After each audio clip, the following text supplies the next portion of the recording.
On the morning of the divorce hearing, the city felt colder than it should have.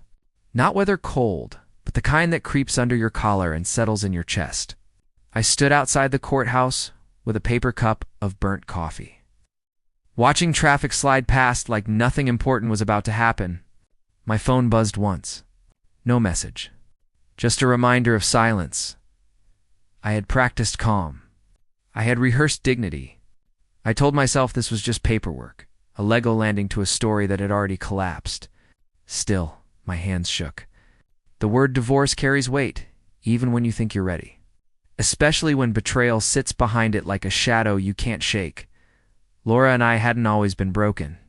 That truth kept tapping my shoulder as I walked inside. We met years earlier in this same city, sharing late-night burgers after long shifts, talking about promotions, apartments, and someday kids. She loved lemon pie from the diner near our old place. I loved how she laughed before she finished a sentence.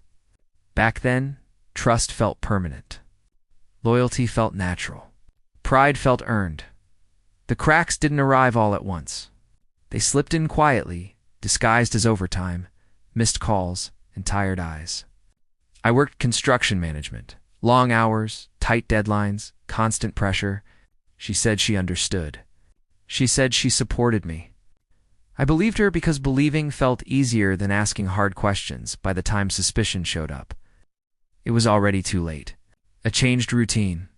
A locked phone. Conversations that ended when I entered the room. I told myself not to be paranoid. I told myself, love requires faith. Those words sounded noble until the night truth showed up without warning. I won't relive that night here. Some memories still burn too sharp. What matters is that trust broke. And once it breaks, it changes the sound of everything. Even silence becomes loud. The courthouse lobby smelled like old paper and cleaner. People sat on benches, pretending not to watch each other. Everyone carried a private disaster. A man paced near the wall, whispering into his phone. A woman held a folder so tight her knuckles stayed white. This was not a place for winners. It was a place for endings. My lawyer Tom nodded when he saw me. Calm, steady, the kind of man who speaks in measured tones. He said today should be straightforward. Assets divided. Timelines confirmed. No drama expected. I almost laughed at that word. Drama doesn't ask permission. As we waited, I stared at the courtroom doors and felt a strange sense of foreshadowing, like the air itself was holding something back. I didn't know what yet. I only knew this hearing wasn't going to be clean. Laura was late. That alone felt wrong. She was never late. Control mattered to her. Image mattered. Even during the separation, she stayed precise. Her absence stretched the minutes thin. Each tick of the clock pressed harder against my nerves. Then the doors opened. Conversation dropped in the room. Not suddenly, but enough to notice. People looked up, then looked away, then looked again. I turned slowly, expecting anger, bracing for resentment. What I saw didn't match either. Laura walked in wearing a fitted coat, hair neat, posture tall. She wasn't rushing. She wasn't nervous. She was smiling. Not polite, not forced. A smile with confidence behind it. A smile that said she believed something had already been decided. And then my eyes fell lower. Time didn't stop. It narrowed. Her coat curved forward in a way it never had before. Subtle, undeniable. My chest tightened as understanding tried to form piece by piece. Refusing to land all at once, she met my eyes. Her smile grew in that moment. Before a single word was spoken, I understood one thing clearly. This hearing was not the end of my story. It was the beginning. I felt the weight of trust. Loyalty, pride, and regret collide inside me, right there in that urban courtroom, as certainty formed. Whatever game she thought she was winning would demand a response. I wasn't prepared yet, but I would be. The future had teeth, and it closed fast. Asterisk, the courtroom felt smaller once Laura sat down. The benches creaked as people shifted, pretending not to look. I could feel eyes cutting toward me, then back to her, pregnant, smiling, confident. Whatever story she was carrying, she believed it gave her leverage. I didn't ask questions. I didn't speak. Pride held my mouth shut. If I had opened it, something ugly would have slipped out. The judge hadn't arrived yet. So the room stayed suspended in an uneasy pause. Laura leaned back like she owned the space. Her hand rested lightly on her stomach, not protective, deliberate. A statement without words? Flashback hit me hard then. A Tuesday night, months earlier, I had come home late, boots dusty, shoulders aching. Laura was at the kitchen table, pushing pasta around her plate. She said she wasn't hungry. I joked about leftovers tomorrow. She didn't laugh. "Do you even see me anymore?" she asked. I'd answered too quickly. "I'm doing this for us." That sentence echoed now, bitter and hollow. Back in the courtroom, Tom leaned toward me and whispered, "Did you know?" I shook my head once. Laura caught the movement and smiled wider. That smile wasn't joy. It was strategy. She believed she had rewritten the power dynamic. Pregnant wife equals sympathy, equals advantage, equals control. The judge entered. Everyone stood. Wood scraped. Papers rustled. The hearing began. Formalities first. Names. Dates. The sound of my own voice surprised me, steady, flat. Laura answered sweetly, politely. A performance polished to perfection. Then her attorney stood. "Your Honor," he said, "there has been a material change in circumstances since the filing." Laura's hand slid again to her stomach. The courtroom leaned forward without meaning to. The attorney spoke about responsibility, about stability, about future considerations. He didn't say the word pregnant immediately. He let implication do the work. When he finally did say it, it landed like a dropped plate. I watched Laura's eyes while he talked. She wasn't watching the judge. She was watching me, measuring impact, waiting for reaction. She wanted anger. She wanted panic. She wanted me rattled. I gave her nothing. But inside, memory piled on memory. The nights she'd said she was working late, the weekends she'd taken space. The sudden interest in fitness, new clothes, unfamiliar confidence. I had blamed myself. Long hours, emotional distance. I'd carried guilt like a badge. Now it all rearranged itself. The judge asked questions, timelines, dates. Laura answered smoothly. When asked about paternity, she hesitated just long enough to feel innocent. "I'm certain," she said, "that was it."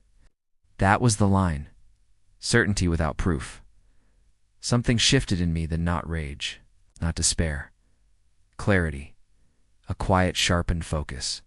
I realized she believed the truth no longer mattered. Only perception. Flashback again. A rainy night at a bar near our old apartment, Laura laughing with a man I didn't know. She said he was just a friend from the building. I'd believed her. Loyalty does that. It edits reality. The hearing recessed briefly. People stood. Murmurs filled the air. Laura walked past me close enough for perfume to trail behind her. "You should have stayed home more," she said softly, voice sugar-sweet. This wouldn't have happened. I met her eyes. For the first time, I smiled back. "Enjoy the moment," I said. "You don't know the ending yet." Her smile faltered. "Just a fraction enough." She walked away. Tom raised an eyebrow. "You okay?" "I will be." Because something Laura didn't understand, something she never had, was patience. Real patience.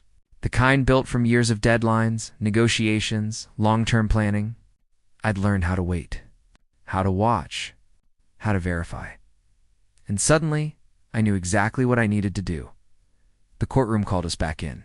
The judge scheduled continuations, requests for documentation, future hearings. No final rulings yet. Nothing settled. Laura looked confused. This wasn't supposed to take time. She wanted resolution today, victory today, but life doesn't move on smiles alone. As we left, I caught my reflection in the glass doors. Tired eyes, set jaw. A man at the edge of something decisive. Foreshadow pressed heavy in my chest. This wasn't about revenge. It was about truth. About dignity. About refusing to be written out of my own story, Laura thought the pregnancy ended the conversation. She was wrong. I didn't go home after the hearing. The apartment felt poisoned by memory. Instead, I drove through the city until traffic thinned, stopping at a diner that never updated its menu. Greasy fries, black coffee, familiar ground. The waitress recognized me, asked how things were going. I said, one day at a time. That answer fits everything. I replayed the hearing in my head, not with emotion, but with analysis. Dates, expressions, hesitations. Laura had been careful, but not flawless. People who think they've already won often rush the details. I called someone I hadn't spoken to in months. Mark. Old friend. Private investigator now. We'd lost touch after his career shift, but trust doesn't expire. He listened without interrupting. Then he said, "Give me names, places, time frames." I did. While he worked, I dug through my own past. Bank statements, emails, calendar entries. The boring stuff people overlook. Patterns emerged. Charges that didn't align. Gaps in routine. A lease addendum from the building that suddenly made sense. Flashback. The janitor from our complex, quiet, always around. Laura knew his name. I never bothered. A chill ran through me. Days passed. Laura didn't call. Silence can be loud when it's intentional. When she finally did, her tone had changed. Less confident. More probing. "Are you contesting anything?" she asked. "Just verifying facts," I replied. She laughed, brittle. "You're dragging this out." "No," I said. "I'm letting it breathe." Mark called that night. "You were right to wait," he said. "Timeline doesn't match," he explained calmly. The pregnancy window. Laura's claims. The math didn't align with our marriage? Not even close. Truth has weight. Once you hold it, you feel steadier. The next hearing arrived faster than expected. Laura entered again, still composed, but something in her posture had changed. Less victory. More defense. Her attorney spoke first. Adjusted narrative. Softened claims. Introduced uncertainty. Then it was my turn. Tom stood, voice clear. Presented documentation, timelines, financial inconsistencies. Witness statements. Nothing dramatic, just facts stacked carefully. The judge listened. Asked Laura questions she hadn't rehearsed. Her answers slowed. Her smile disappeared. Flashback struck one last time. Our wedding day. Laura's vows about honesty. About standing firm when tested. I realized then she'd meant honesty when convenient. Strength when unchallenged. The judge ordered a paternity test. The room shifted. Laura's eyes locked onto mine. Sharp now. Angry. Betrayed. The irony tasted strange. Outside the courtroom, she confronted me. "You're trying to humiliate me?" I shook my head. "I'm trying to understand what's real," she scoffed. "You think this changes anything?" "It changes everything," I said. Weeks passed. Waiting does strange things to time. Every phone call tightened my chest. Every email felt heavier than it should. Then the results came, not mine. The words sat on the page like a verdict beyond the courtroom. The final hearing was quiet. No smiles, no performances. Just truth laid bare. Laura didn't look at me. The judge spoke about responsibility, about consequences, about honesty in legal proceedings. Asset division shifted. Support requests dissolved. Credibility cracked beyond repair. When it was over, Laura left without a word. I stayed seated, absorbing the silence. Relief didn't rush in. It settled slowly, like dust after demolition. Outside, the city moved on. Traffic, voices, life indifferent to personal wars. I breathed deep. The betrayal hurt. The loss hurt. But something else rose stronger: freedom. The kind built on clarity. Laura had walked in pregnant, smiling like she'd won. She hadn't known the cost of false confidence. And I hadn't yet told my full story. Asterisk, the days after the final ruling felt unreal. Not painful, exactly empty. Like stepping out of a loud room and realizing how quiet your head can be. Friends checked in. Family offered opinions. I listened politely and ignored most of it. This wasn't something advice could fix. Laura disappeared from my daily life, but her shadow lingered.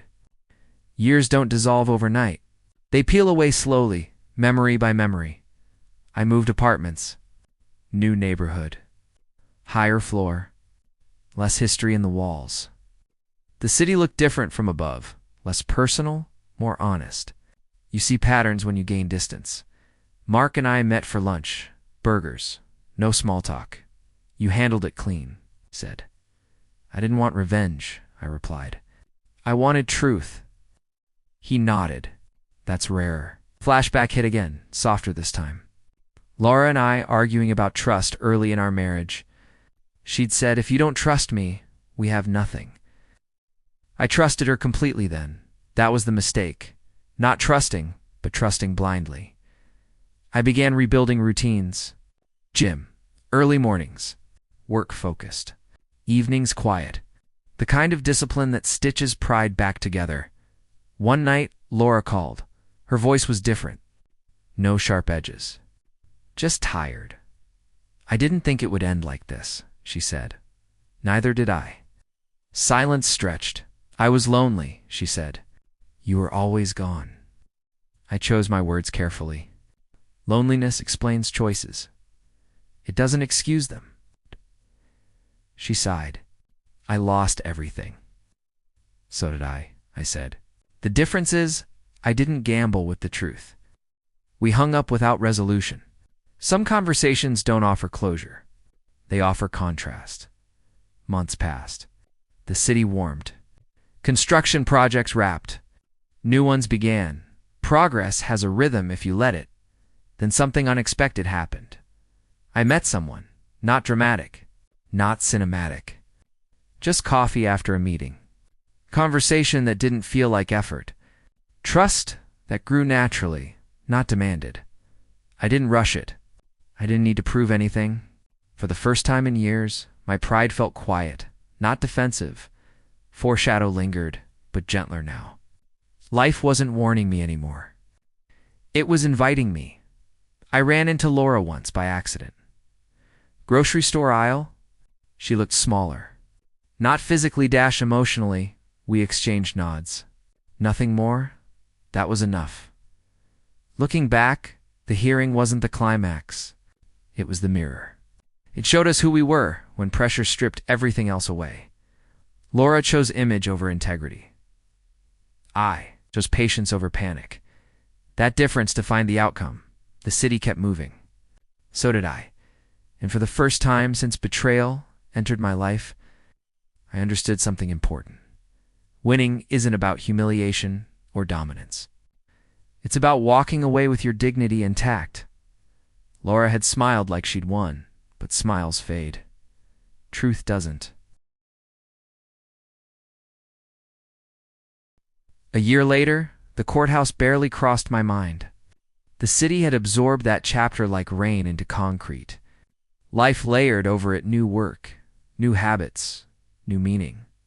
Still, some lessons don't announce themselves until you test them. At a work conference downtown, a speaker talked about trust in leadership.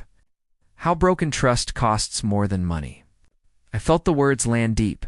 Personal experience sharpens understanding. Afterward, a young colleague asked me how I stayed calm under pressure. I smiled. I've learned the value of waiting for facts. That night, walking past the courthouse by chance, I stopped. Not out of nostalgia, out of recognition. That building didn't break me. It clarified me. Flashback one last time. Laura's smile. Her certainty. The moment she believed perception outweighed reality. She'd underestimated one thing. Time reveals what force cannot. The story people thought they saw that day wasn't the real one. The real story unfolded quietly afterward, in documents, dates, decisions, and in the end, I didn't need revenge. I needed freedom. The kind earned by standing still while lies collapse under their own weight. Asterisk.